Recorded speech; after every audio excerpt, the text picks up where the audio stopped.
오늘은 성금요일 이렇게 흔히 우리가 이야기하죠. 예수님께서 십자가 지시고 심판 받으시고 세상을 떠나신 그런 날인데, 오늘은 십자가에 대해서 잠시 한번 말씀을 나누려고 합니다. 13세기 스페인의 귀족이고 명문대학의 교수였던 라몬 널에 대한 기사가 제가 이 교회사 가운데 본 적이 있습니다. 그분에 대한 기사를 보면 아주 귀족이고 장래가 촉망되어지는 유능한 대학 교수였습니다. 그런데 이분이 이 무슬림들에게 복음을 전하기 위해서 무슬림들이 살고 있는 그 지역으로 복음을 전하기 위해 들어가게 되었습니다. 결국은 그 무슬림 지역에 들어가서 복음을 전하다가 2번씩이나 추방을 당하는 그런 아픔을 겪습니다. 1년 반을 감옥에서 옥살이도 해야 되는 그런 고난을 겪기도 했습니다. 그가 나이가 들었을 때 이 무슬림 지역에서 복음을 전하다가 결국은 이제 순교를 당하게 되는데, 낭떠러지에 가서 밀쳐가지고 결국은 그 낭떠러지에서 떨어져서 세상을 떠나게 되는 그런 순교를 하게 됩니다. 그가 마지막 세상을 떠나면서 남긴 말은 오직 예수, 오직 예수라고 하는 이 한마디였다고 합니다. 죽기 직전에 그가 그런 이야기를 했습니다. 사랑하지 않는 사람은 살아있지 않는 것이고 그리스도를 인하여 사는 사람은 결코 죽지 않는다 라고 하는 유명한 말을 했습니다. 그가 사제로 임명을 받았을 때, 오 주님, 주 하나님 당신께 나 자신, 나의 아내, 나의 자녀, 더 나아가 그리고 나의 모든 소유를 드립니다 라고 이야기를 하면서 죽는 날까지 그리스도만 전하다가 특별히 그리스도의 십자가를 증언하다가 이와 같이 순교했다고 하는 것입니다.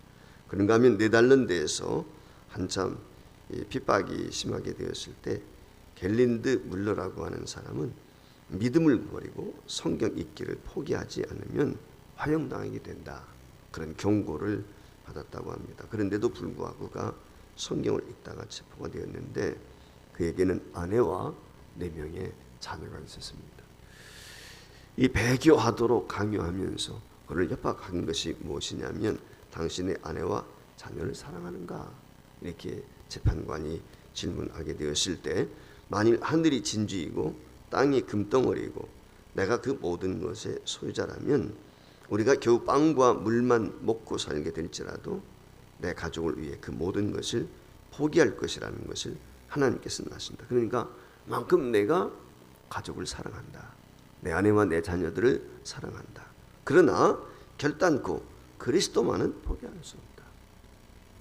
설령 내가 이와 같이 이 세상의 모든 것을 포기하면서까지 내 처자식을 사랑하지만, 그러나 십자가 그리스도하고는 바꿀 수가 없다 라고 하는 것이 그의 마지막 이야기였다고 해요. 그리고 결국은 화형을 당합니다.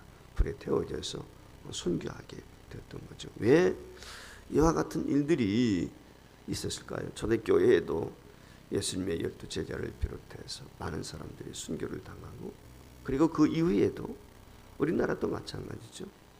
지금부터 130여 년 전에 복음이 들어오게 되었을 때 예수 믿는다는 이유로 희생을 당한 분들이 많이 있단 말이죠.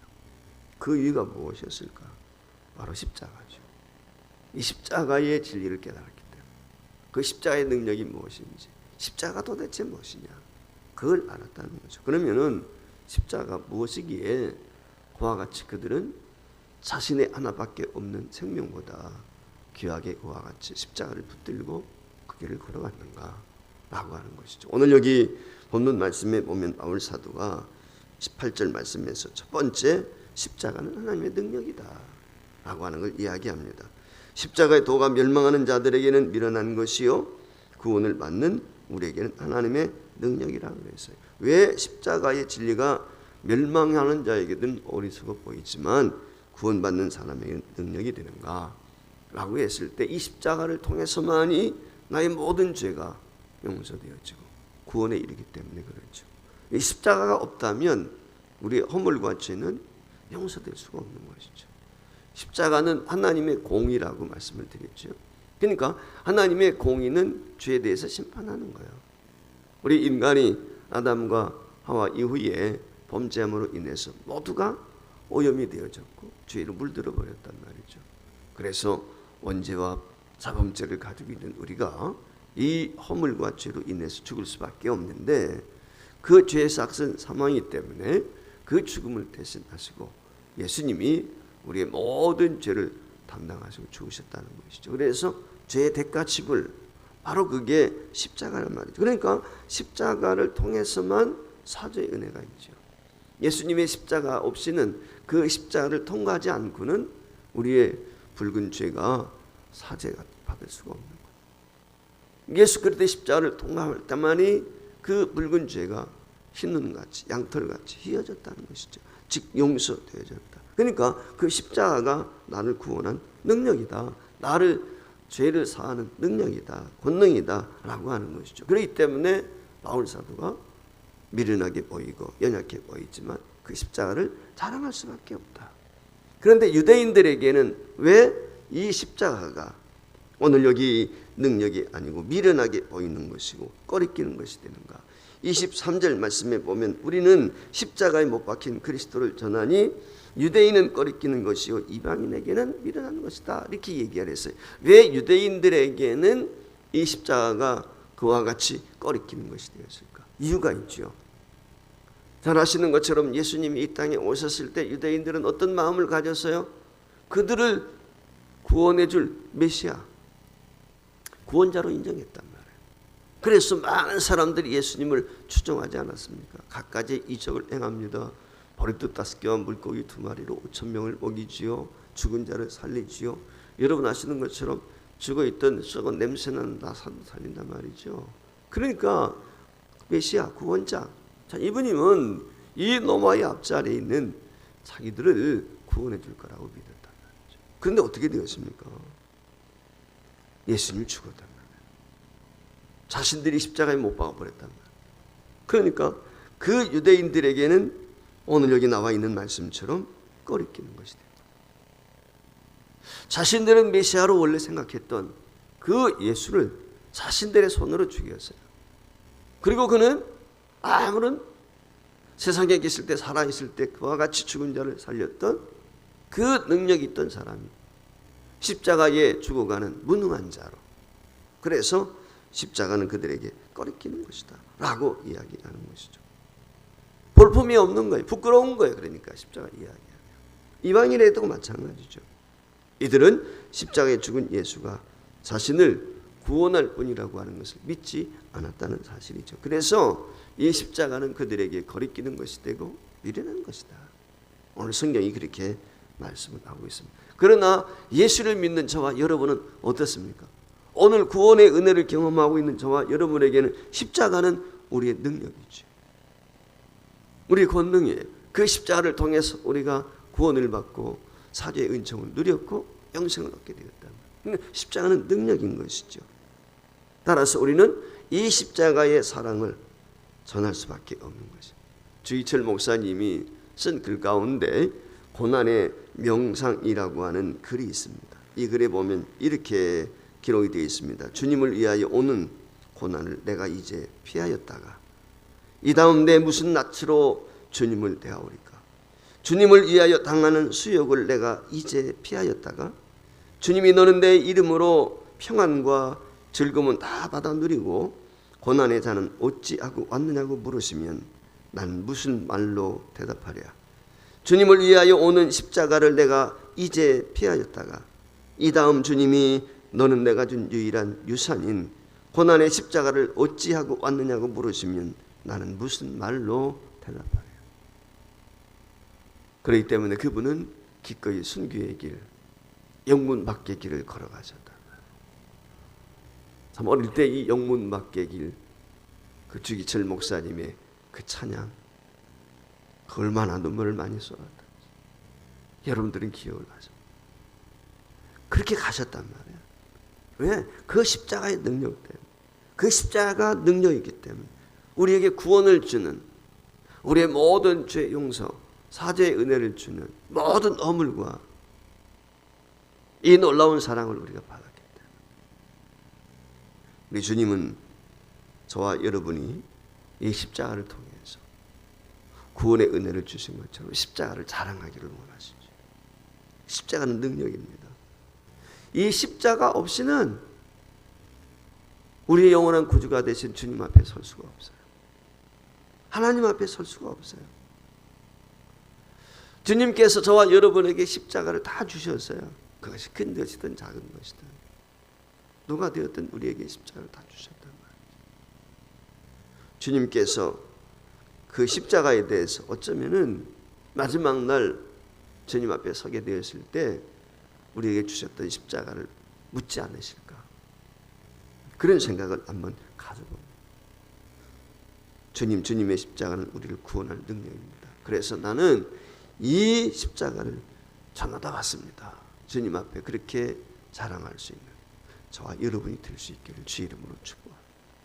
그리스도의 십자가, 우리가 자랑할 수 있는 것은 예수님의 죽음, 내 허물과 죄 때문에 죽은, 당신의 허물과 죄 때문에 죽었다는 그 복음의 능력 십자가를 전하는 것이죠.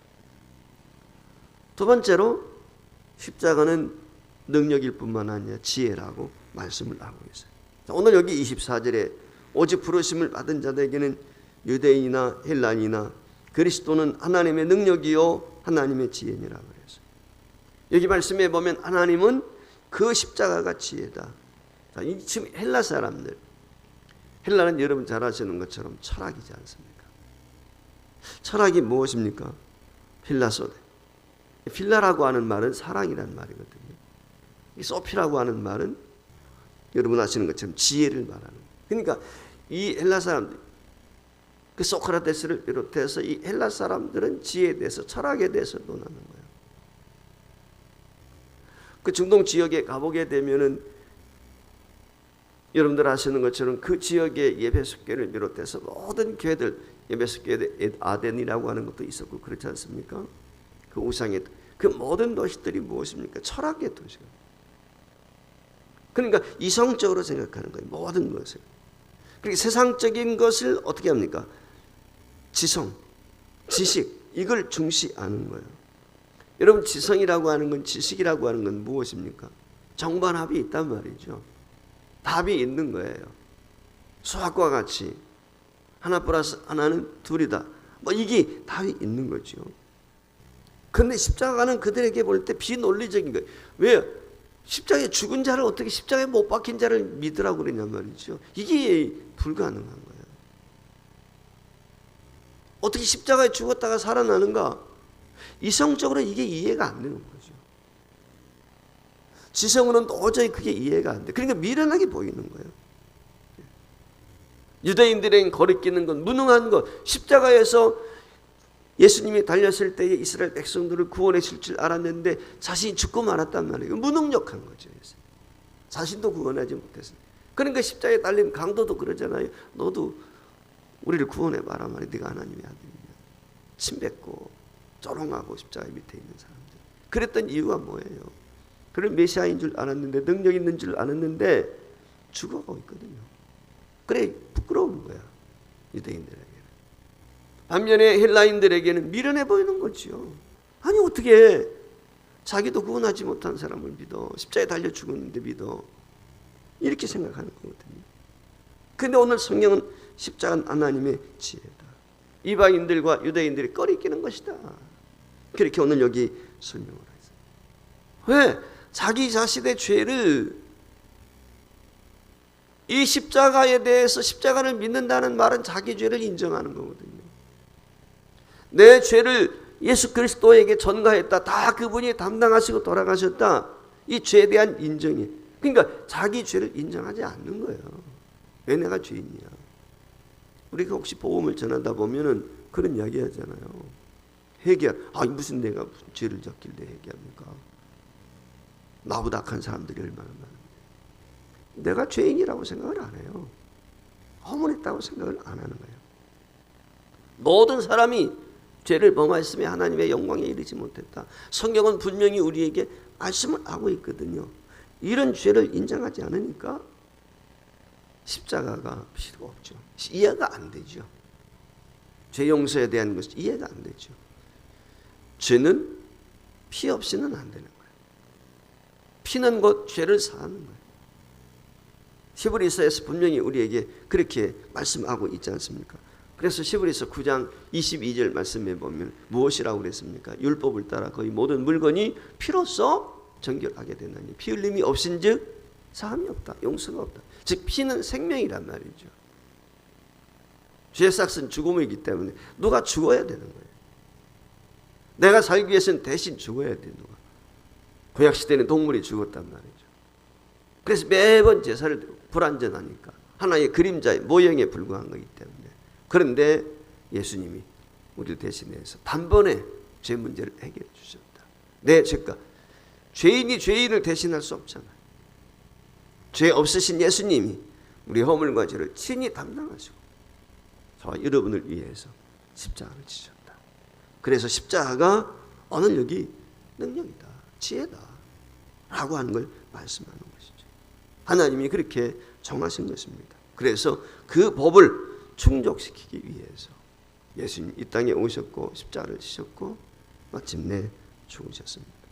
그 십자가에서 그 주님이 얼마나 물과 피를 다 쏟아주셨는지, 완악한 로마 군병이 예수님이 죽었는지 살았는지 확인하기 위해서 옆구리를 찌르게 될 때 남아있던 한 방울의 물까지도 다 쏟으셨단 말이에요. 누구를 위해서?